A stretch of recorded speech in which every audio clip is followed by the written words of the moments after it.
Welcome to That's a Hard No, the podcast about learning to say no and set boundaries to live our best lives. I'm your host, Heather Drago. You may think, because of this podcast, that I'm a boundary setting expert, but I'm not. I'm an expert at struggling to set boundaries. But you know what? I'm working on it, and it is getting easier. Follow along with me as I learn from fellow strugglers and experts so that you too can start saying no without feeling fear, guilt, or FOMO. You don't know where to go. Unfriendly applications got you feeling low. You're not sure what to do.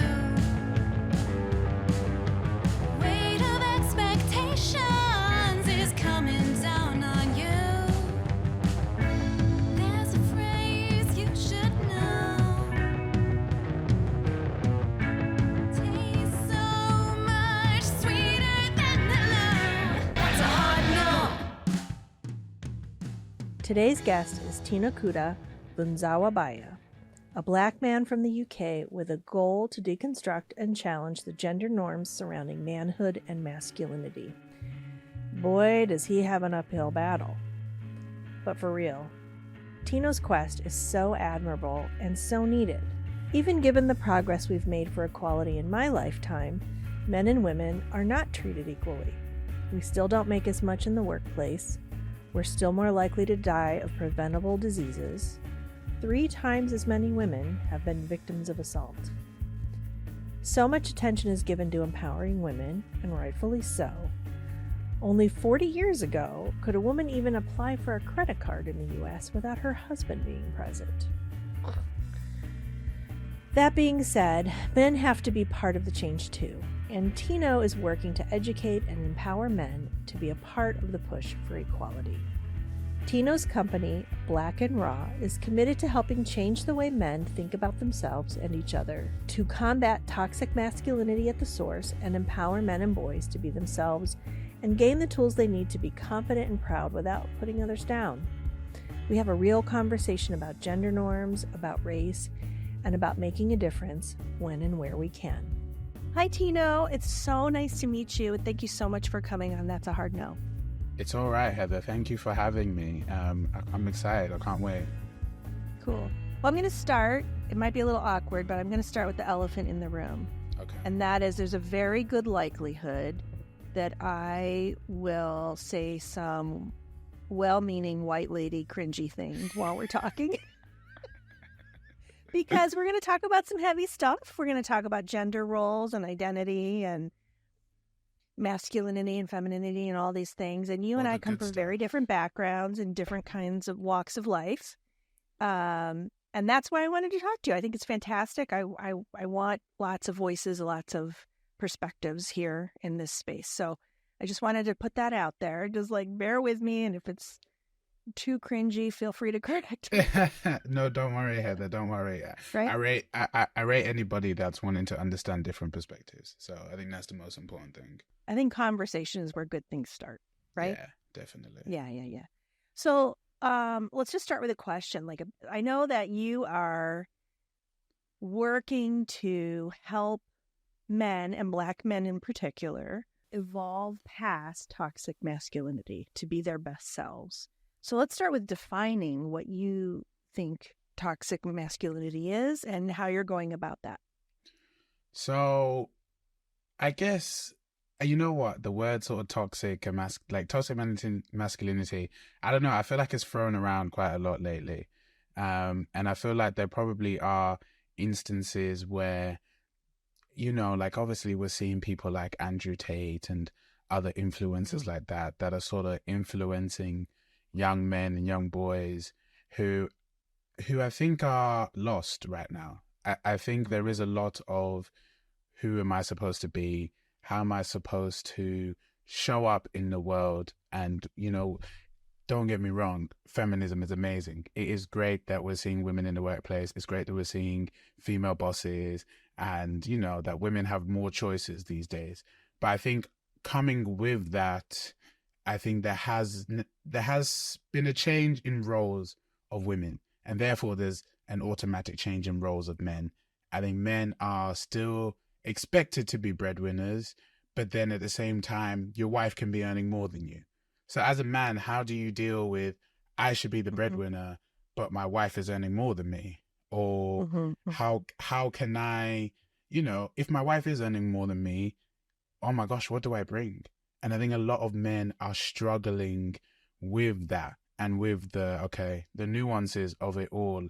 So I guess I don't even know how I'd sort of define toxic masculinity, but what I would say is that masculinity and what men should be is ever evolving and ever changing. And that's what we need to be able to adapt to, those changes. It's evolution. If you don't adapt, you die, right? Right. And I think maybe we're seeing a dying breed of the old version of what masculinity is into what is going to be. And we can always talk about more what I think a new version of masculinity looks like. Before we get to defining, a new version of masculinity, I want to pick up on what you mentioned in that you feel men and boys are lost. And I think that's true. And I'm wondering if it's because men and boys weren't necessarily given maybe what people call the soft skills to know how to talk about these things or how to think about these things or how to perceive themselves or get help about certain things. Like, I'm wondering if you feel the same way. Yeah, I 100% agree on that, because I think we've had, so like our fathers, like my father, absolutely lovely man, but I think for him, our generation of men sort of, I guess generation of young people in, well, not just men, because, men have daughters, and they are talking about their issues. They are talking about things. They are not necessarily answering back to their parents, but they know what they want and they make that very clear. So I think there's sort of been a gap where the men of older generation were raised by men that were stoic, that were breadwinners, that were, this stereotypical version of what a man is. And if they weren't shown the skills of what we require of men today, it's hard for them, one, to have those skills, but also then to impart those skills onto their children. And so, my dad was born in the 70s, and women's rights and all of that. The way you make me feel old. Okay, continue. No, it's all right. But yeah, so, women's rights, and so everything was changing around that time. So maybe they weren't given the tools and the skills and the knowledge to be able to impart that onto their children, where I think that's now where our boys, our men are getting lost, because their dads find it really hard to have these soft skills, to have this emotional intelligence, to, all right, just because you aren't the biggest earner in the house, that doesn't mean you can't clean the home. That doesn't mean you can't do childcare. And it's not helping out your wife. It's taking your responsibilities as a man. And that wasn't your dad's responsibilities to do childcare. But listen, two people work in the household now. We have this thing called the second shift, where women are going out into the workplace and then coming home and doing childcare. And for them, I'm not saying it's a huge burden, but it's long. 2 jobs. I mean, physically it is. Physically it is. Yeah. And brain power wise it is. Yeah, for sure. Exactly. For sure. So that's where now our generation of men need to start developing these skills.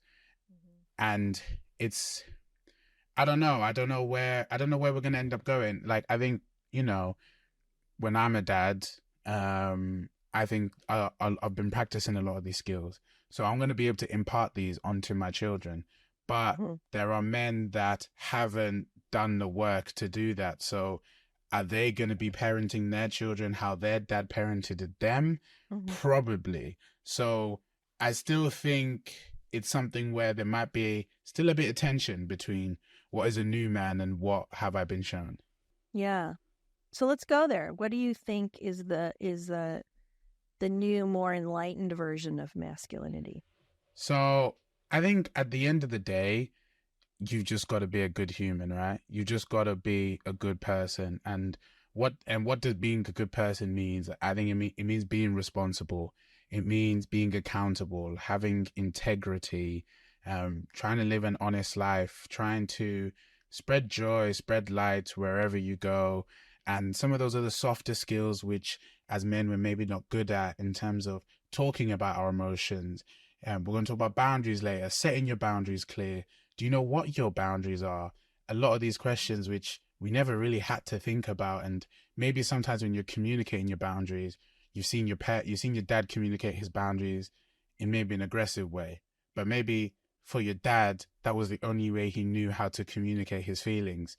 And so I think a new man is someone that is being adaptable and being able to change with the ways, but also adding all of those soft skills to your arsenal. And I'm not saying that we don't need to be like, and the thing is, I don't want to throw away what masculinity has been before, because it still serves a purpose now. I think as men, I think everybody can be leaders, but I think leadership is very associated with men. And that's what our fathers were doing. That's what fathers before them were doing. Lead. There's nothing wrong with that.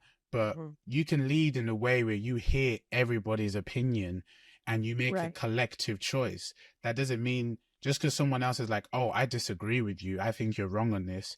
Okay, tell me why I'm wrong on this. Let's figure out a way in which we can do this. And then let's make a decision together. Some people be like, well, that's not leadership.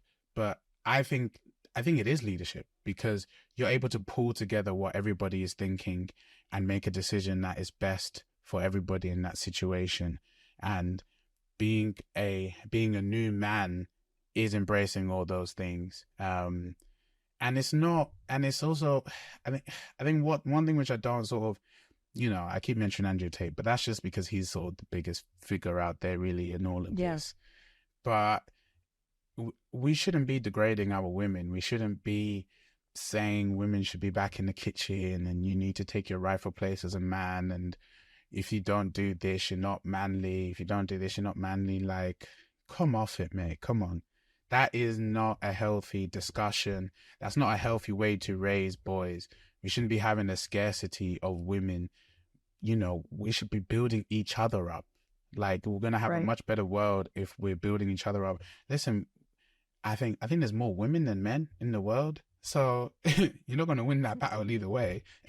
So why not try and bring us all together? And yeah, I don't personally, I don't see any value in treating people with less respect at all, because it doesn't lead to better relationships. It doesn't lead to a better society either.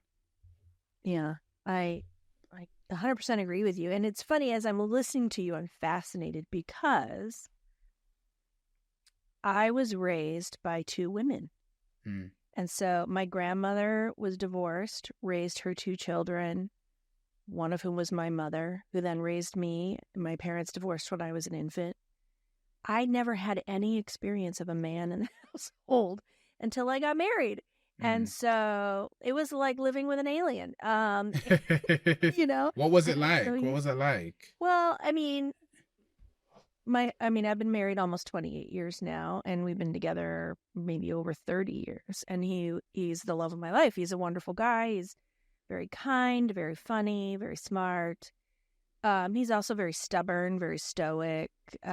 He's only now getting to the point where he can really talk to me about some things, like, and then and looking at his father, like, it makes total sense,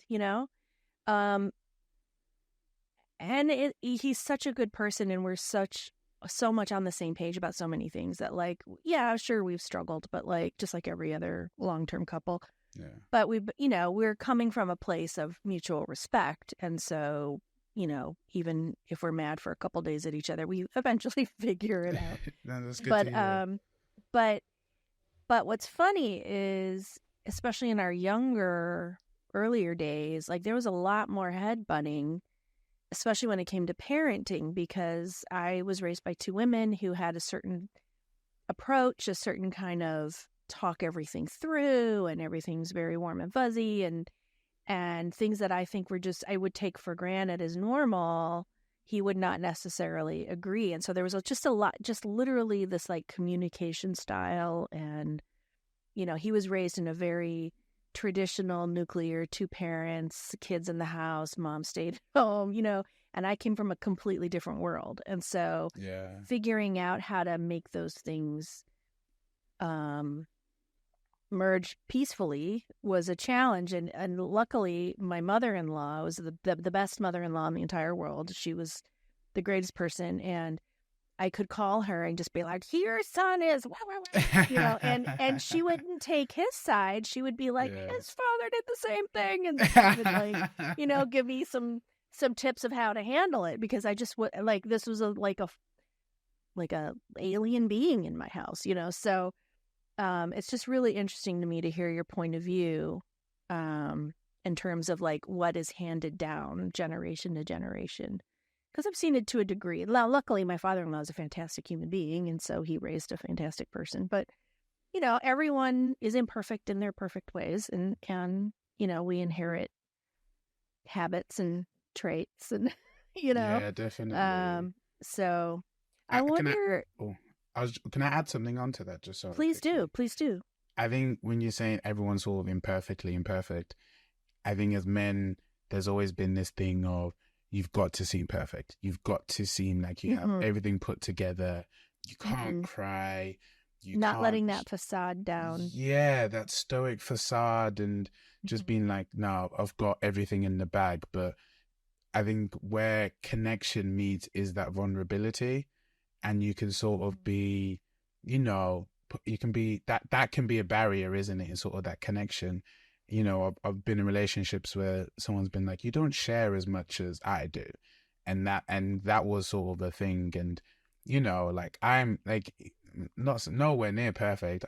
My communication skills have sort of grown as I've been in different relationships, but there is still that part where you're like, "Oh no, I don't want to admit weakness. I don't want to admit that sort of, you know, facade." So but I think that is what a new man should be being able to do, should be being able to start to do, is like, listen, it's okay to be vulnerable. It's okay to cry. It's okay to say, I need help, because we all need help every now and then. I don't know if you have this commercial over where you are, but we have this commercial here where there's a guy working out in a gym, and he's like trying to lift this huge amount of weights, and he doesn't have a spotter, and it's like on his chest. And he's like, and there's a guy going, "Dude, let me help you." And he's like, no, you don't know my father. You don't know my family. I can't accept help. It's so good. I love that. And, that's very good. You know, that's powerful. It's like we tell ourselves these things of like, if I reach out for help, if I admit there's a problem, if I admit I need something, you know, what are others going to think of me? You know? Yeah, definitely. Bear with me, Noah. I had a brilliant thought. It just leaked out of my head. Oh, it's okay. That's just my age, really. Oh, I know. So some of these inherited, like, things we learn from our parents, our grandparents, from society around us. Is there another kind of layer of difficulty when it comes to Black men and Black society? Yeah, so I think in terms of like Black communities and Black societies, you know, there is that sort of that facade of still sort of keeping everything together and making sure that, you know, you're the boss, and that, you know, you've kept all your household together, and sort of, you know, admitting defeat or failure sort of isn't an option. And I think why it's maybe a bit different in Black society, you know, Black people and mental health is something which doesn't often get talked about enough, and it's something which you're sort of just expected to put up and shut up with, where it's like, no, actually your brain chemistry right now is completely different. It's not something which necessarily you can always control, and circumstances can put that weight on you. And when we talk about racial bias and injustice, and, you know, the trauma of being in racialized societies, that is something which I think is very hard to verbalize the impact. You know, when George Floyd got killed, I think I watched maybe a minute of the video because I personally, for me, something, it was horrific. And I don't need to know that black men are being killed in the US, in the UK. I don't need to know. Like when you find out more about those things, one, it just makes you really, really angry, makes you really upset and really frustrated. And sometimes you just feel like I can't do anything about this. And that's not always a healthy place to be in. I think being aware of those things are really good. And for me, I listen to podcasts. I will sometimes read different article journals and stuff like that. But I won't watch the news. The news, one, is mainly made to entertain rather than educate. It's given the flashes and the nuggets of, oh, what's going to catch people's eye, what's going to do this, what's going to do that, what's going to make people really worry, what's going to bring fear. That does not help in that sort of racialized trauma. And you know, we were talking earlier about traits which have been passed down, and you know, you've got intergenerational trauma. And if you've got dads and fathers who have been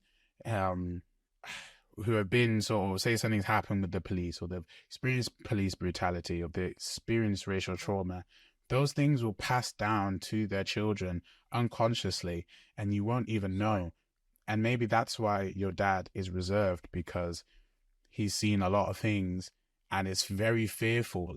And I don't know. And I guess the only And the way hypervigilance is justified. Yeah, it definitely is Yeah, absolutely. justified. Yeah.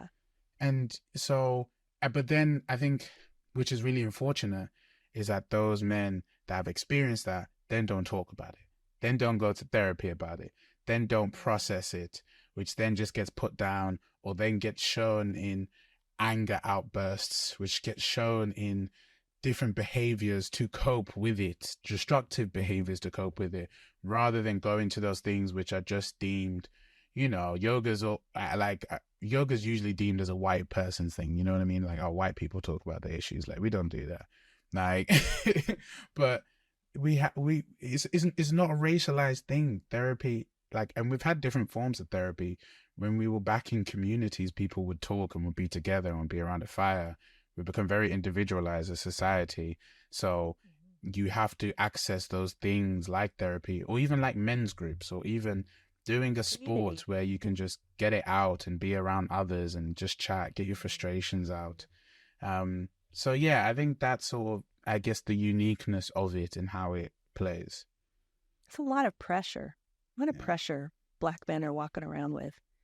I mean, a lot of us are, but I think it's more acute. I mean, here in America, everyone brings up George Floyd, and rightly so. I always think about this young man named Philando Castillo. I don't know if you're familiar with his case. He was in Minnesota. He was shot at a traffic stop for no good reason. Yeah, I think I heard about it. Was this when they were rioting in Memphis as well afterwards? Oh yeah, that was a whole other case. And then the frustrating thing about this is, I mean, there's a list of these names that we all know, right? And not to get political. I love not to get political, man. Do it. I mean, I personally, I'm very political, but on this podcast, I try to make it a welcoming space. But like, I don't know how you talk about boundaries without talking about, not accepting. We have, as a society, accepted this kind of abuse and prejudice and traumatization as normal. And it's like, just this, like, in America, it's just like every day there's a shooting, every day there's a police brutality. Here in Cleveland, there's a young man named Samir Rice who was shot by Cleveland police, and he was 13 years old. And, as a mother, I see these young men as, these are young boys. As a society, I wish we could just say, no, this is not normal. This is just not. It's like, it's so painful. We've just kind of, as you say, become numb to it, and it's become a normal thing. Yeah, I mean, you can't think about it too much. You know what I mean? Like, true. I mean, it'll take over your life if you. Yeah. But it is unfortunate that that's sort of what it's come to, and I guess at the end of the day, though, you've also got to protect your sense of peace, because if we're constantly consuming these things, constantly involved in them, and it's good to be involved in them. It's good to bring noise, to bring these voices, bring these stories across, but you've got to be able to pull yourself away and have things in place that can sort of center you and be and like you can be present in the moment. Like you can just be so angry at things. Like, you know, we talk about politics. I do not like the Tories in this country, and they are unfortunately they are sort of playing on these culture wars and stuff like that, and about immigrants. And you know, it's really upsetting because at the end of the day, England would not be the country it is without immigrants. It just wouldn't. That's true. Yeah. We were joking today. One of my friends at work comes from Turkey. He came from Turkey, and he's like, "Oh, I've only had a curry like twice since I've been here." And I was like, "Oh, mate, that's England's national dish. Come on, what are you doing?" It is. It is. Similar, right? That's the national dish. Yeah. And you know, it was made by a man in Scotland. And it's like that sort of, but that like that's Indian culture that's flavored in here. That's Chinese culture flavored in here, African, you know, all different countries and continents and people. It's just a shame that we've got to a place where it's being weaponized, and that's just really unfortunate to see. Yeah, but I do hear you saying like you do have to be mindful and intentional about how much of this information you consume, and when to pull back and find ways to channel your energies in other ways, in more of a self-care way. Yeah, definitely. Right? And on that note, we're going to take a quick break, and then we'll be back with Tino. That's a Hard No is brought to you by Clever Girl Marketing, my full-service agency specializing in smart, strategic marketing solutions for businesses and nonprofits.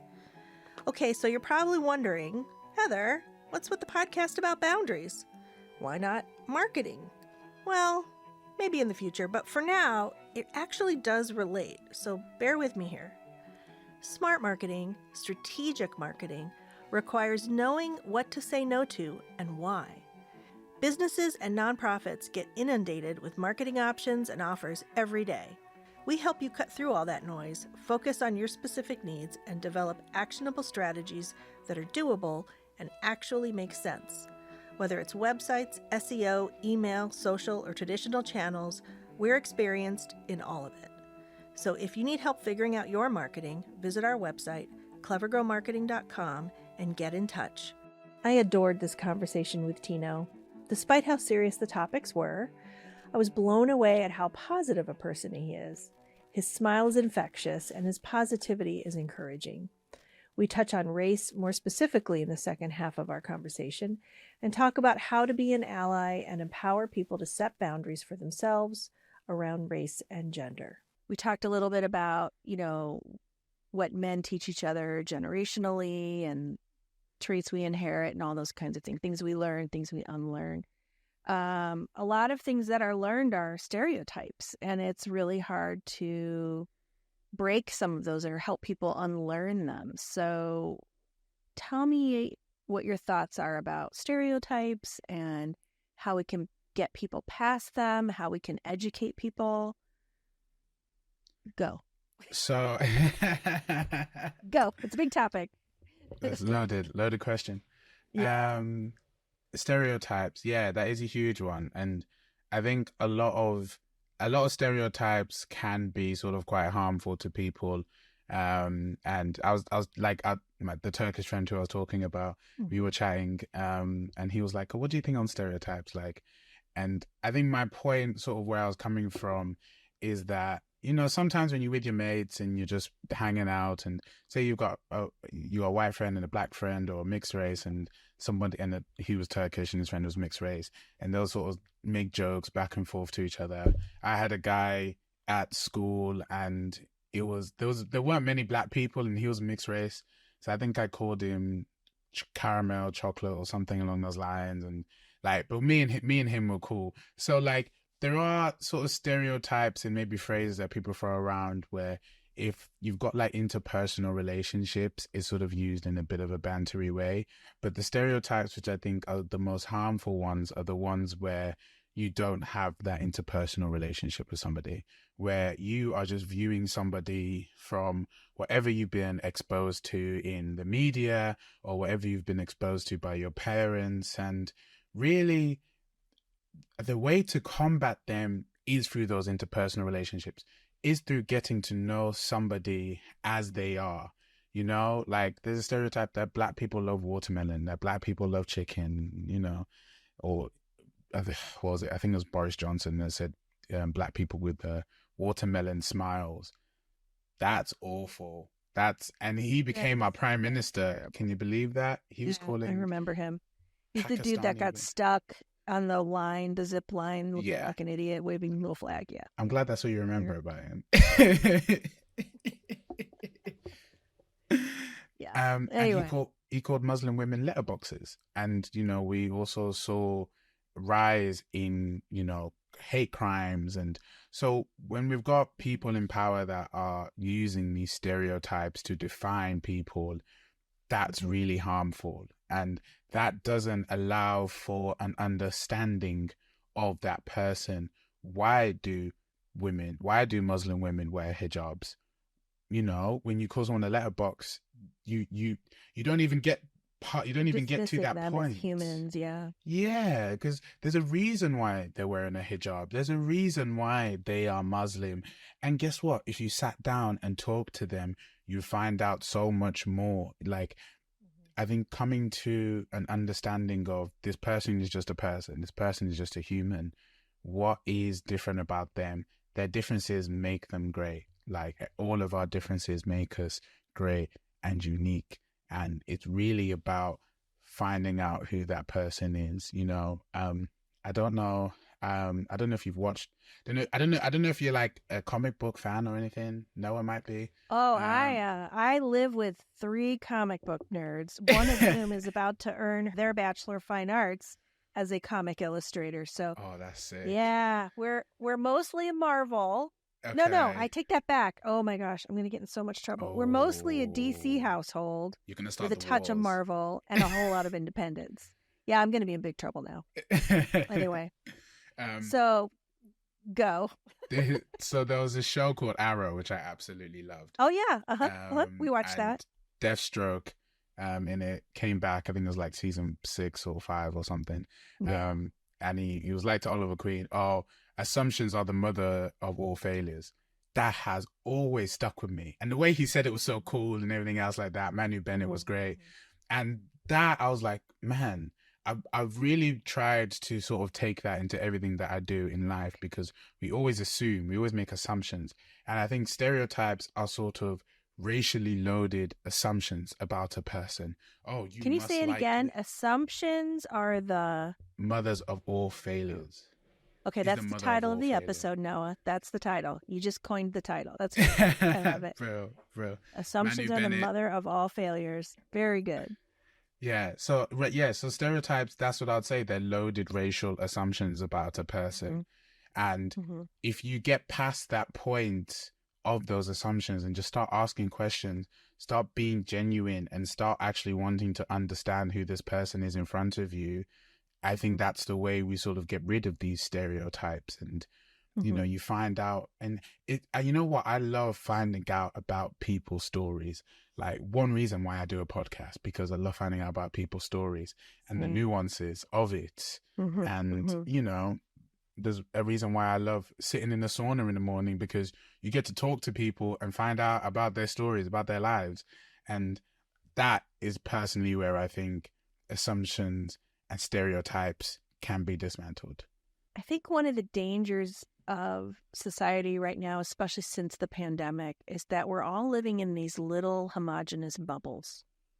And so in America, I always hear these politicians say, the American people care about blah, blah, blah, or the American people want us to blah, blah, blah, whatever.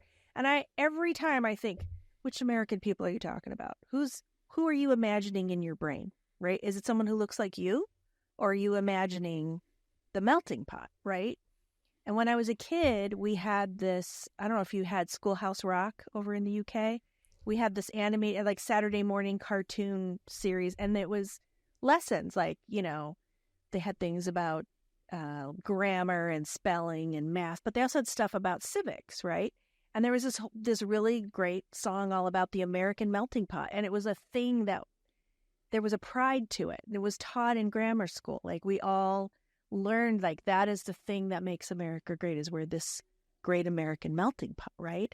And now it's the tone and the garbage you hear being spouted on the media and by politicians is completely opposite to that. And I'm like, what happened? Like, where did that go? Because that was what made us special, you know?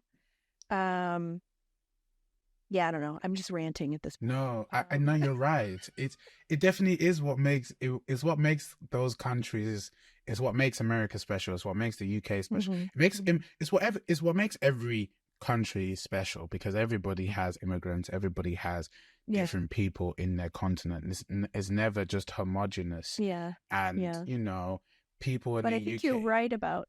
Oh. I'm sorry. Go ahead. No, no, I was just gonna say, people in the UK love a Chinese. Imagine if you didn't have Chinese people here in the UK, then what? Then where would you get your Chinese?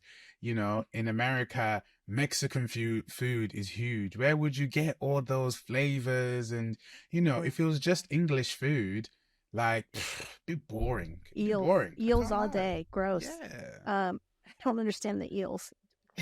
Yeah, so I think I started to cut in because I was all excited about it. I think what you're saying about like get to know people on an individual level, get outside of your bubble, you know, interact with people. Not to compare, this totally different realm, like, you know, not doing a Me Too thing, but I was raised by the Lebanese side of my family. My grandmother was one of 10 very poor family and of Lebanese people.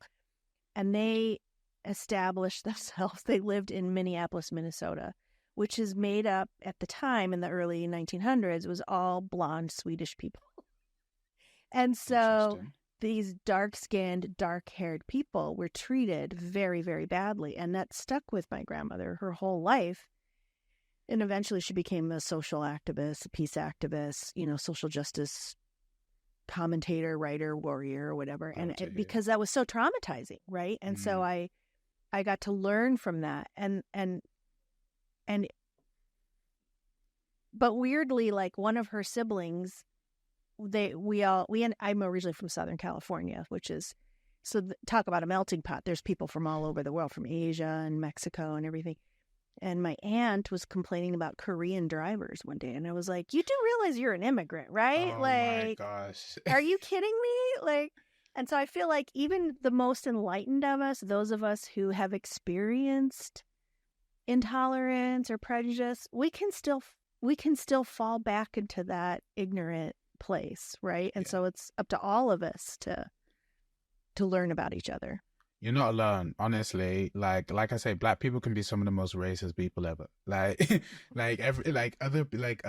just sort of, or even like, I don't know, like there's a weird beef between Jewish people and Black people, and I've never understood it because we both went through traumatic things in our life.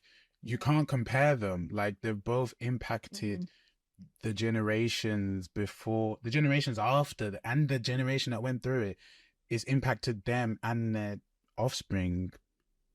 Confound them. I don't even know the words because it's just that. It will continue. Like, yeah. So we all have been through things, and it's not about comparing.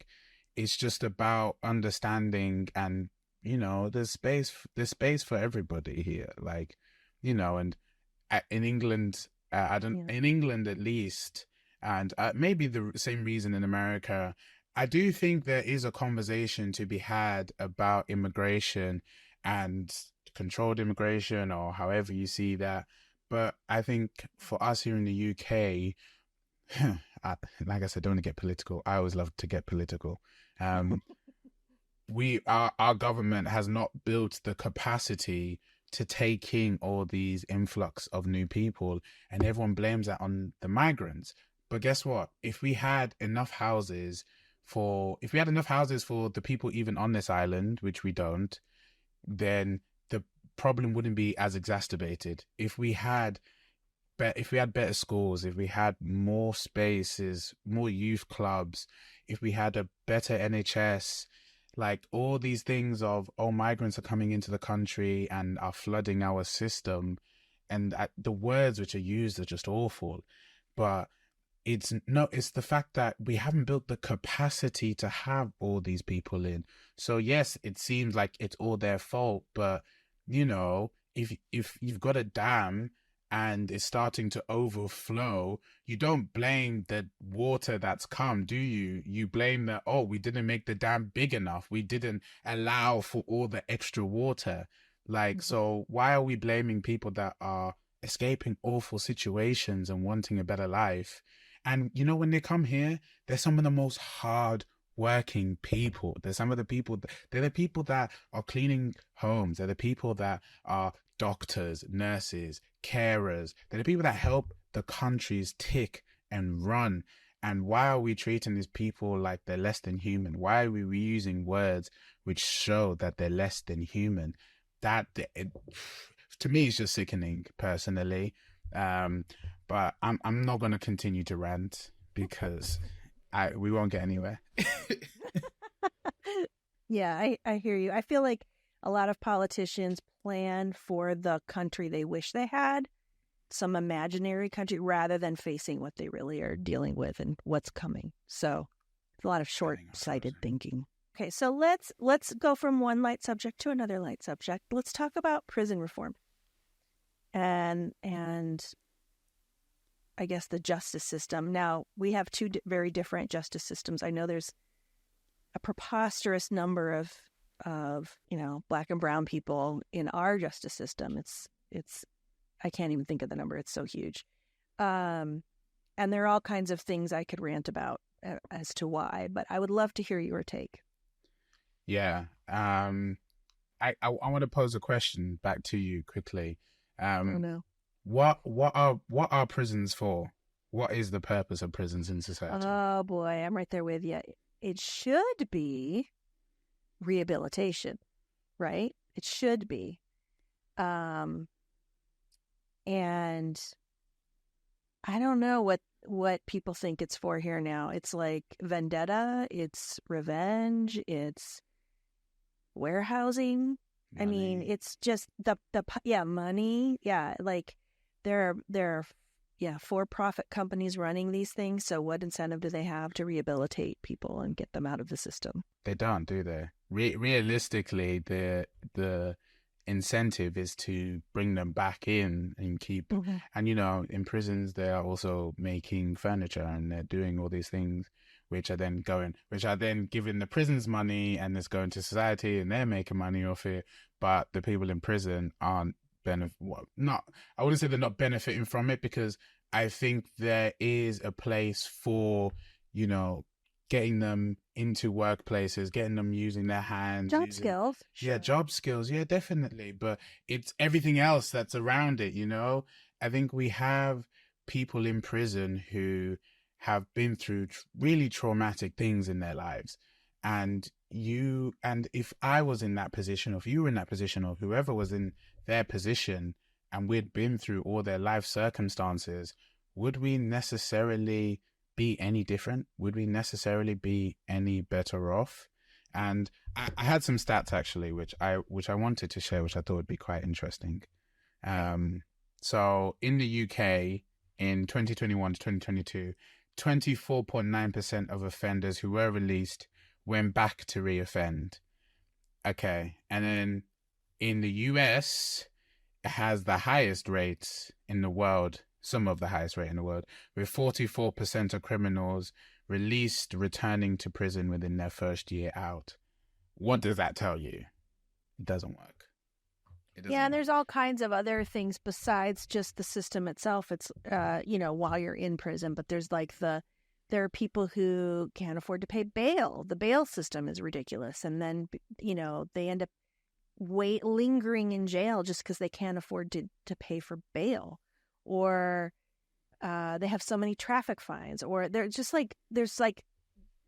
the level of difficulty to get out. There's just doesn't seem to be any incentive or desire to kind of like help people, Yeah. you know? It's really unfortunate that the systems are built for people to just end up going back inside, right? If we actually had systems that cared about people, if we had systems which I guess treated prisoners with some human decency.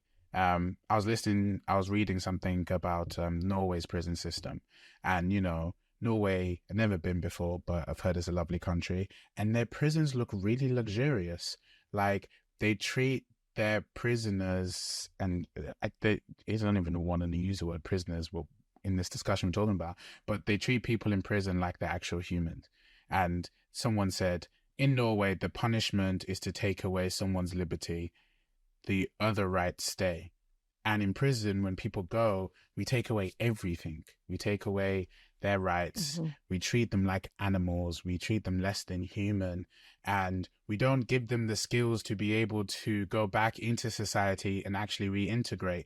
If someone has always struggled with their mental health and they've lived in really poor conditions all their life, and they go to prison and it probably gets worse, their mental health, they probably don't have anything that is helping them with that or manage that or struggle that.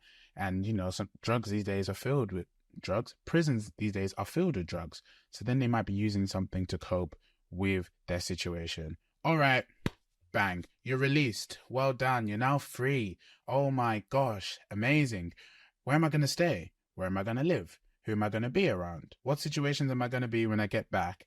Probably all the same situation. So what are you doing to help people that are coming out of prisons and trying to, rehabilitate their lives?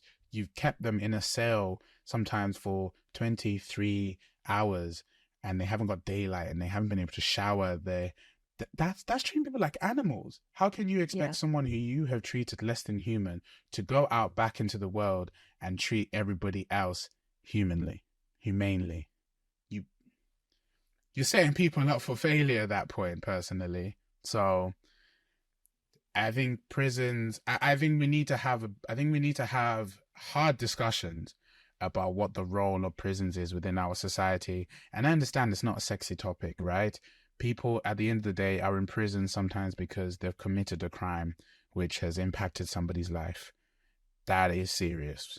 Sometimes people are in prison for things which they really shouldn't be in prison for either.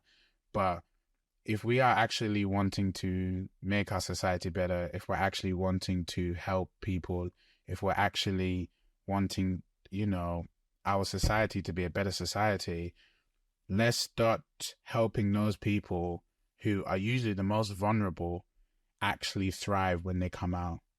And, that might be with better mental health programs in prison, with more staff in prison, with smaller prisons, with trauma-informed prison practitioners, like understanding the circumstances of people that go inside and you actually being able to sit one-to-one with them, or even have small groups where maybe they can do yoga, maybe they can do meditation, maybe they have a basketball team, I guess sort of reflecting society enough within a prison, and reflecting society enough within a prison where when they go out, everything isn't just like, oh my gosh, what is this? I'm back here now.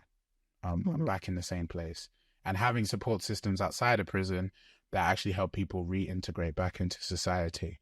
Those are just my rambling thoughts, I guess, on prison reform. So this podcast is supposed to be about boundaries, and I think we really touched on it throughout this conversation. But I wanted to talk a little bit about allyship, and I know when I started our conversation saying there's going to be some well-meaning white lady cringe, I'm aware of a lot of well-meaning people like myself wanting to be better, wanting to do better, wanting to have conversations with people, but then it turning into they talk to their Black friends or whatever, and they're like, tell me, what's it like? Or they're, what kind of putting the onus on the Black person or a Jewish person or a Muslim person or whoever, right? To teach me, and I feel like that can be exhausting, I'm sure. Why should I'm imagining someone might think, why should I have to be teaching you this stuff? Like, go out and learn it for yourself. So I guess I just wanted to talk about like boundaries in relation to conversations with people from different walks of life, and boundaries you set when it comes to society, and like ensuring that you get the self-respect, or not the self-respect, the respect you deserve from others. I don't know if this is making any sense, but that's kind of, I'm interested in your thoughts. Yeah, that's all right. No, that's perfect. And, I think at the end of the day, right, like I said, we started off this conversation. I started off when you were saying, I'm going to say some cringy white lady stuff. You haven't said any cringy white lady stuff, so you're good. Oh, good. On that part. But I think people that are willing to engage in these sort of types of conversations, I told people at my work that I do a podcast, and one of my managers, he's a middle-aged white guy, he started listening to them, and then and it's really weird, someone coming into the office and be like, yo, I heard your podcast the other week, and I was like, oh, usually people don't tell me that they're listening. Yeah. But I think he's found like some really interesting perspectives and conversations from it. And I think listening to diverse groups of voices is probably your first step. And I know a lot of people after George Floyd bought books on anti-racism and, how to understand the plight of Black people even more. And I think those are also really great starting points. But I think being able to be uncomfortable in a conversation where you don't, not that you don't belong, but that you feel like should I have a say on this? Should I be able to even be in this conversation? Being uncomfortable in those places is going to help you understand a lot more about the plight of people. And we talked about dismantling stereotypes, and I think that works really well with it, because at the end of the day, if you're talking to somebody as a person and finding out who that person is, you're already going to start sort of doing that work of being more of an ally and being someone that actually is trying to understand, rather than it sort of being a tokenistic thing and being like, oh, be like Black Power and, free Palestine and, but actually talking to people that are going through it and understanding their worldview, I think is only going to then help you be more of an ally. And maybe when you see somebody saying racist remarks or being stereotypical, you're more likely to be like, yo, nah, come on. One, that's not cool. But two, that person who you talked to who was a Muslim, and you're like, whoa, no, that's not what they're like. I know this guy and I have a really great relationship with him.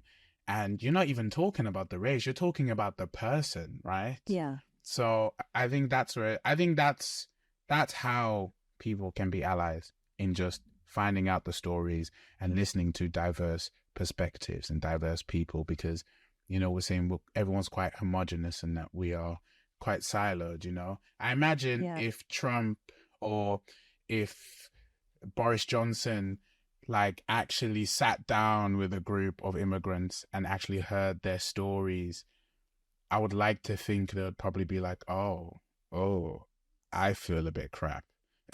I'd like to think that. I'd like to think they'd be like, oh, maybe I shouldn't be calling these people less than animals, because they're actually just people.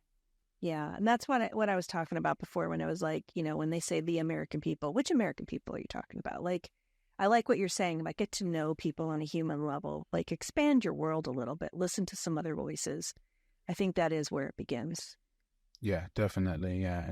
And at that point, you said there would be respect. Yeah, there would be respect, because you'd be like, yo, actually, you've had all these things against you and you're still where you're at now. Yeah. Respect. Yeah. Yeah, absolutely. This has been such a great conversation. I feel like we delved into some heavy topics, but stuff I think about a lot, and I really appreciate sort of like the really honest conversation about it. And I love what you're doing. I mean, this was very heavy, but like your social media is really fun. I saw the one where you were like yelling at men for asking their mom to iron their shirt. Come on, what are you doing? What are you, a child? Your stuff's really fun, and I appreciate the positivity you're putting out there, and the way you're kind of bringing people with you as you learn how to become your better self and help other men become their better selves. Is there anything you want to tell people about, like, what you're doing, where you're at, how people can connect with you? Yeah, so the podcast, the Black and Raww podcast, you can listen to it anywhere you listen to podcasts. Website www.blackandraww.co.uk. You can check out my stuff there. It's something where I really want it to grow as a community. And I've sort of been on and off with like doing online community groups and stuff like that. But I'm going to sort of be bringing those back in, because that was also an important element of it, in terms of having Black men and having men come around and just talk to each other. And if you want to follow me on socials, at Tino Talk 25, TikTok, Instagram, Twitter. I mainly use TikTok and Instagram. I was never really a Twitter guy, so Twitter's always a bit like I don't really know what to say on Twitter or what to do. So yeah, Instagram and I don't TikTok. even. Yeah, I've stopped. I stopped that one a long time ago. Yeah, Too much yelling. And that is called X. And Yeah. Sorry, Elon. Sorry. Yeah, no. I have many thoughts there. Okay, well, I mean, it's been a delight. I've really enjoyed this conversation. It's so great to finally meet you. I know we've been looking forward to having you on for a while. So I would love to continue the conversation, and let's stay in touch. Anytime, Heather, anytime. So yeah, I'd love to. I really enjoyed this. Like I said before, I think everyone enjoys being interviewed. So I really enjoyed talking about these topics. And, you saw me get a bit riled up.